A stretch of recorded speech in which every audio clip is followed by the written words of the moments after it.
I work the ticket counter at Munich Hauptbahnhof.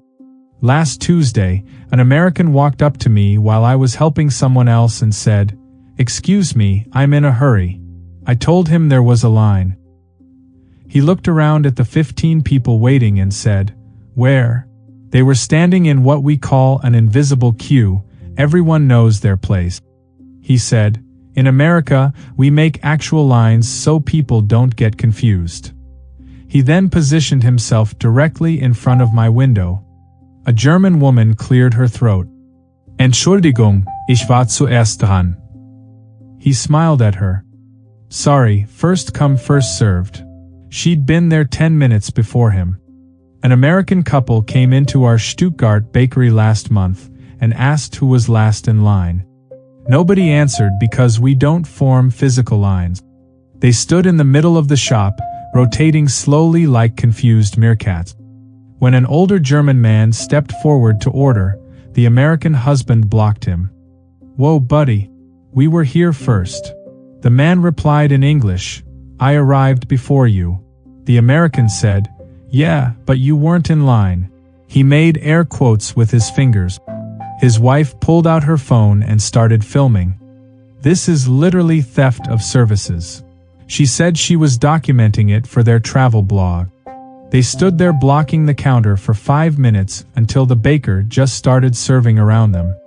They left a review saying Germans haven't figured out basic queuing yet. I'm a cashier at a Rue in Berlin. An American woman saw another checkout lane open and sprinted, full Olympic sprint to get there first. She knocked a shopping basket out of a teenager's hands. She reached the belt, slammed down her items and yelled, "Safe," like she'd just slid into home base. The cashier looked at her. The woman grinned. "You gotta be quick in this country. Working at Frankfurt Airport, I've seen chaos. But nothing prepared me for the American who couldn't comprehend gate queuing. The announcement said boarding would begin in 10 minutes for groups 1 through 3. He heard this, stood up immediately, and walked to the front of the line. 30 Germans were already queued by group number. He positioned himself at the gate entrance. A Lufthansa employee approached him. "Sir, what boarding group are you?" He showed her his ticket. "Group 5. She explained he needed to wait for his group to be called. He said, "That's inefficient. I'm here now. Why would I wait if I'm already at the front?" She repeated that it wasn't his turn. He said, "I literally flew here from Dallas to make this connection. I earned this spot." She called security. He shouted while being escorted away, "This is what socialism looks like. I manage a pharmacy in Hamburg. An American came in last week during our busy afternoon. 8 people were waiting in the consultation area. No visible line, just people sitting and standing. He walked directly to the counter and said he needed antibiotic. I told him other customers were ahead of him. He looked around. Who? Everyone's just hanging out. I gestured to a woman reading a magazine. She's next. He said, "How do you know that?" I said, "She's been here longest." He laughed. Is this a psychic thing? Do Germans have a hive mind? He refused to move. The magazine woman stood up and said in perfect English, "I have been waiting 12 minutes. You've been here 30 seconds. He said, "Well, I didn't see you waiting." She held up her watch. I checked in when I arrived. We all know our position. He asked me if that was true. I nodded. He said, "That's the dumbest system I've ever heard. What if someone forgets?" Nobody ever forgets. I work at Alexanderplatz U-Bahn station in Berlin. Last month, an American man couldn't understand our escalator etiquette. In Germany, you stand on the right, walk on the left. He stood in the middle. A businessman behind him said, "Excuse me." The American didn't move. The man said it louder. The American turned around. "What?" The German said, "You're blocking the left side." The American said, "There's plenty of room around me. Go around." The German tried to explain that people in a hurry use the left side to walk. The American said, Then they should leave earlier. I'm not obligated to accommodate bad planning. He stayed in the middle the entire ride up. The line of Germans behind him grew to 15 people. Their collective sighing sounded like a deflating, bouncy castle. At the top, one elderly woman muttered, "Typish." The American heard her and yelled back down the escalator, "I paid the same fare as you. I can stand wherever I want." An American man entered our cologne department store on a Saturday afternoon. The checkout lines were long, 8 people in each. He studied them like a general surveying a battlefield. He chose line 3. Then line 4 moved faster. He switched. Immediately, line 3 moved. He switched back. Then someone with an overflowing cart entered line 3. He switched to line 5. Line 3 started moving faster. I watched him change lines 6 times in 3 minutes. Each time, Germans behind him glared as he cut in. Finally, an older German man stopped him. "You must pick one line and stay." The American said, "I'm optimizing my wait time." The German said, "You're wasting everyone's time, including your own." The American said, "That's what losers say who are stuck in slow lines."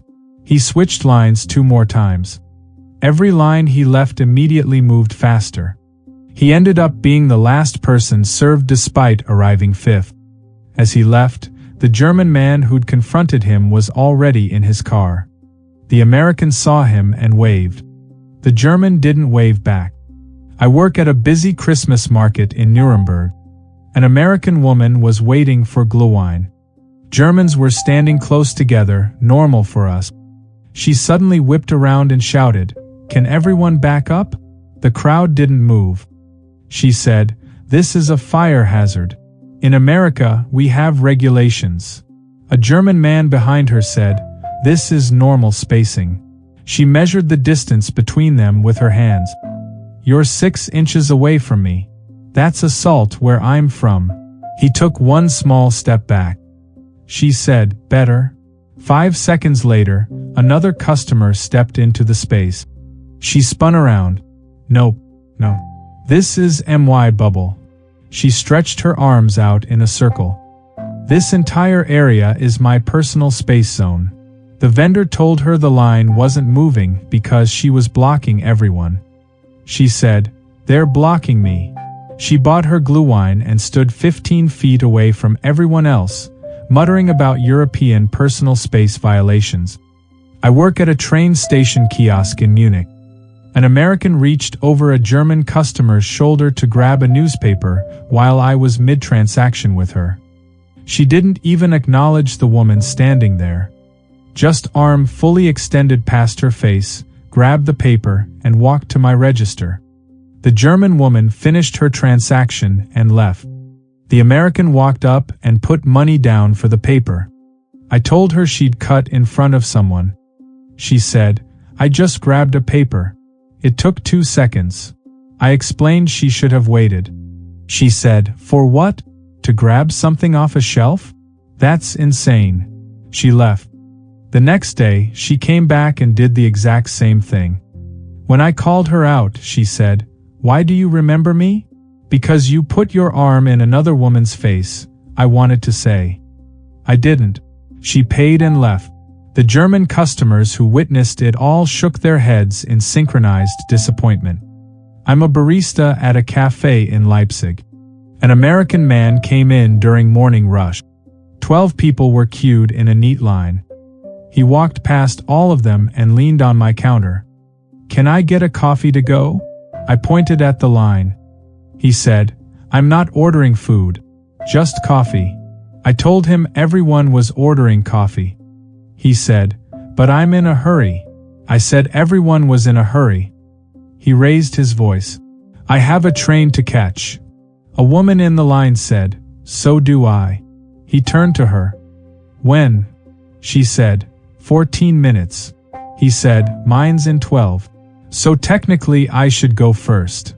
She said, "I've been waiting 7 minutes." He said, "That's not my problem." She didn't respond. She just stared at him with the cold disappointment only a German can deliver. He looked at me. Can you please just make my coffee? I said no.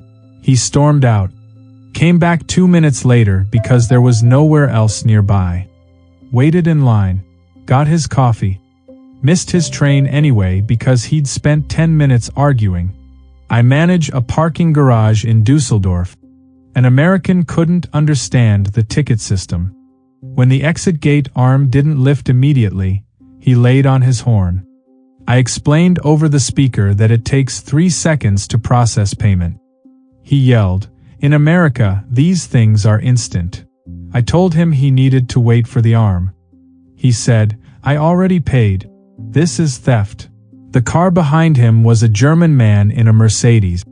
The American kept honking. The Mercedes driver didn't honk back. Just waited. The American finally looked in his rearview mirror and yelled, "What is wrong with you people? Honk. Show some emotion." The gate arm lifted. He peeled out so fast he clipped the arm and cracked his side mirror. The Mercedes driver rolled up to my booth and said, "Americans." I nodded. He said, "Every time." We both sighed. I work at a post office in Stuttgart. An American man entered and walked directly to an open counter, bypassing the ticket number system. I pointed to the machine. "You need a number." He said, "But that counter's open." I said it was open for number 43. He was number 61. He said, "That's 18 people. I'll be here for an hour." I told him the average wait was 12 minutes. He said, "I'm not waiting 12 minutes to mail something." He walked back to the counter anyway. A German woman stood up from the waiting area. "Entschuldigung, I'm number 43." He said, "I was here first." She held up her ticket with a timestamp. He stared at it. "That's the dumbest system ever invented. What if I just grabbed number 43 when I walked in?" She said, "But you didn't." He said, "But I could have." She didn't respond. She simply stood there waiting for him to move. He didn't. She said, "I have been waiting." "You have not. Please move." He said, "Make me." She looked at me. I called security. He left screaming about German bureaucracy being a human rights violation. I'm a grocery clerk at Aldi in Berlin. An American woman put her items on the belt wrong. In Germany, you group similar items and place them efficiently so scanning goes quickly. She spread everything out randomly. The cashier scanned normally. The woman said, "You're going too fast." The cashier said, "This is normal speed." The woman said, "I can't bag that fast." The cashier said, "You bag after paying." The woman said, "That's insane. Who designed this?" She started grabbing items mid-scan, trying to bag while the cashier was working. This created a traffic jam. Items backed up. The cashier had to stop. The woman said, "See? Your system doesn't work." A German man in line behind her said, "The system works fine. You're the problem." She whipped around. "Excuse me." He said, "You pay first. Then you bag. Everyone knows this." She said, "I've been to 60 countries and never seen anything this stupid." He said, "Then you weren't paying attention." She demanded to speak to a manager. The manager arrived, told her the same thing. She bagged her items at the packing area while muttering about German efficiency being a myth. I work at a RU in Frankfurt. An American family came through my line. The daughter, maybe 10 years old, was chewing gum very loudly. A German woman behind them kept staring. The mother noticed and said, "Is there a problem?" The German woman said, "The chewing. It's loud." The mother said, "She's a child." The woman said, "I can hear it from here." The mother said, "Then don't listen." The father jumped in. "In America, kids are allowed to chew gum." The woman said, "In Germany, we chew quietly." The father laughed. "You have rules about chewing?" The woman said, "Not rules. Manners." The mother said, "Are you calling us rude?" The woman said, "Your daughter is chewing like a cow." The father said, "That's crossing a line." The woman said, "So is her chewing." I finished scanning their items. They paid. The daughter chewed louder on purpose as they left. The German woman muttered something I didn't catch. The American father turned around. "What did you say?" She repeated it in German. He said, "Speak English." She said, "You're in Germany." They left. The woman looked at me. Every summer, I manage a bakery in Heidelberg. An American man came in and pointed at a pretzel behind the glass. "That one." I used tongs to grab it. He said, "Wait, not that one. The one next to it." I grabbed the other one. He said, "Actually, the first one looked better." I grabbed the first one again. He said, "How fresh are these?" I told him we baked them 2 hours ago. He said, "I want one from the new batch." I explained there was no new batch until afternoon. He said, "Then bake me a fresh one." I told him that would take 40 minutes. He said, "I'll wait." I explained we don't bake single pretzels. He said, "Why not?" I said it's inefficient. He said, "So you're saying customer satisfaction isn't important?" I said he could either take the pretzel from this morning or come back at 2. He said, "This is why Germany lost the war." The entire shop went silent. An elderly German man stood up. "Was haben Sie gesagt?" The American quickly said, "I'll take the pretzel." He paid. Left.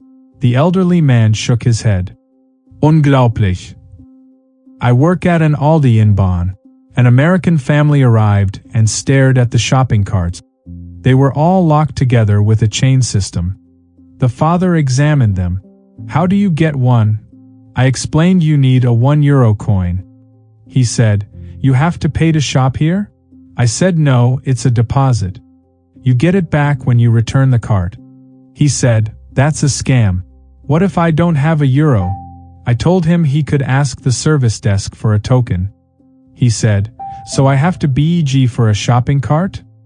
His wife was already Googling something. She looked up. "This says it prevents cart theft." He laughed. "Who steals shopping carts?"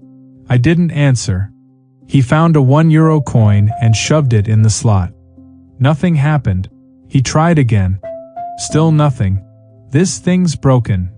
I showed him you have to push the coin in while pulling the cart. He did it wrong 3 more times. Finally got it. He held up the cart like a trophy. "See? American ingenuity." His teenage daughter said, "Dad, a German designed this system." He ignored her.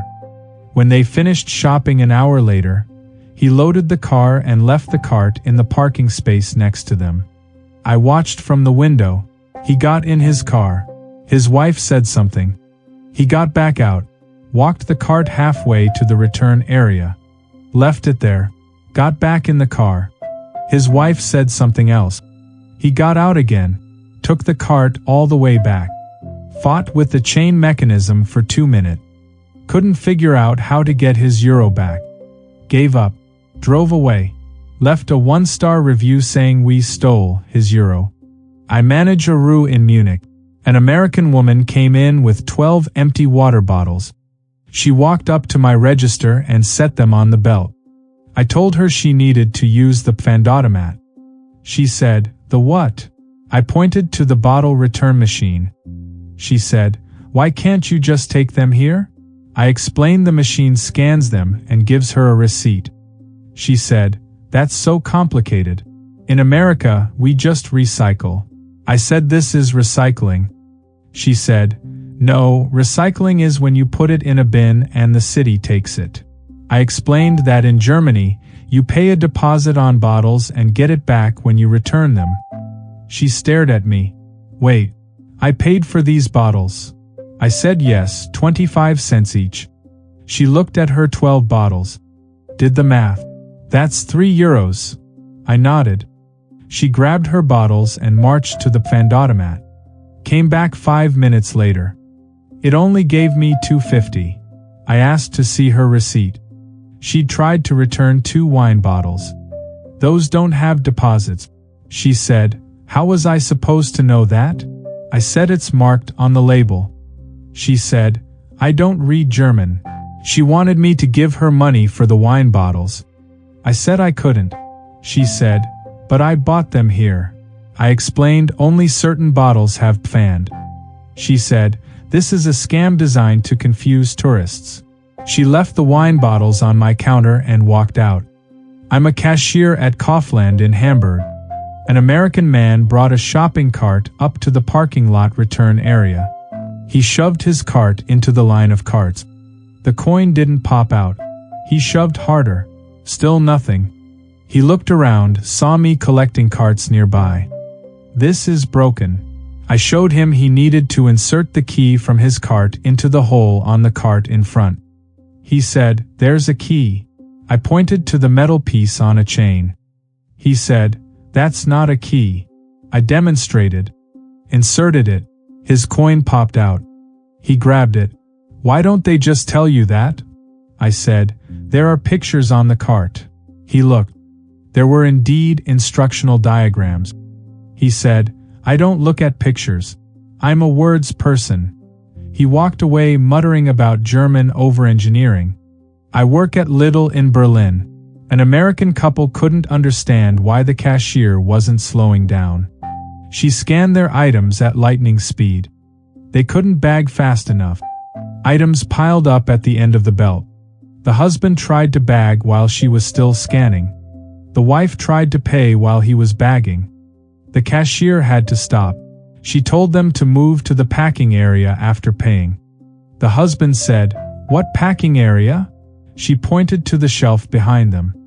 He said, "You want us to pack after we pay?" She nodded.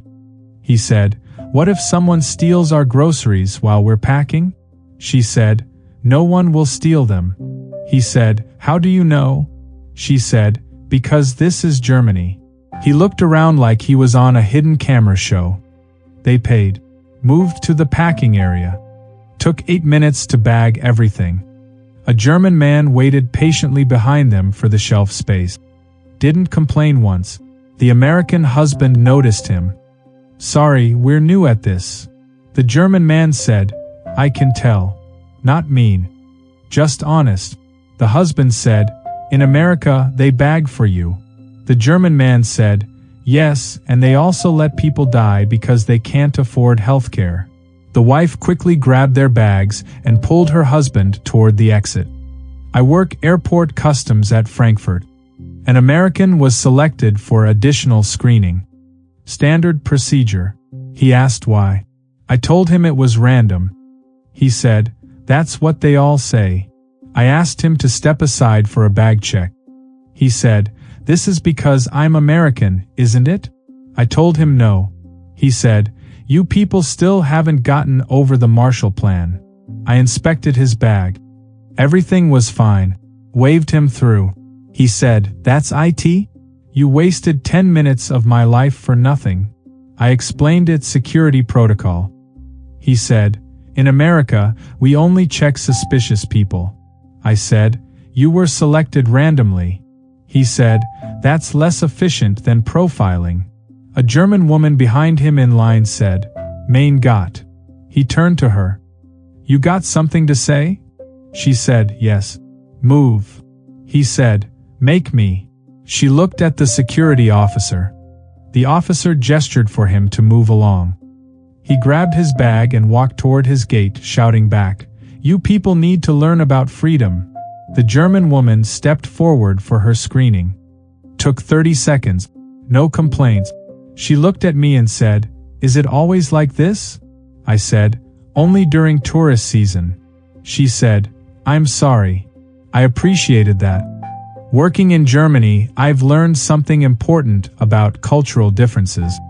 Americans see lines as obstacles to overcome through strategy and speed. Germans see them as social contracts that require silent cooperation. Neither approach is wrong. They're just different. But when an American brings their competitive optimization mindset to a system built on invisible mutual respect, Chaos erupts in the most predictable way possible. The funniest part? Germans never get angry about it, just disappointed. And somehow that's worse. If you've witnessed an American destroying a perfectly good German queue, let me know in the comments. And if you're American and planning to visit Germany, just ask Wer ist der Letzte? Trust me, your trip will go much smoother.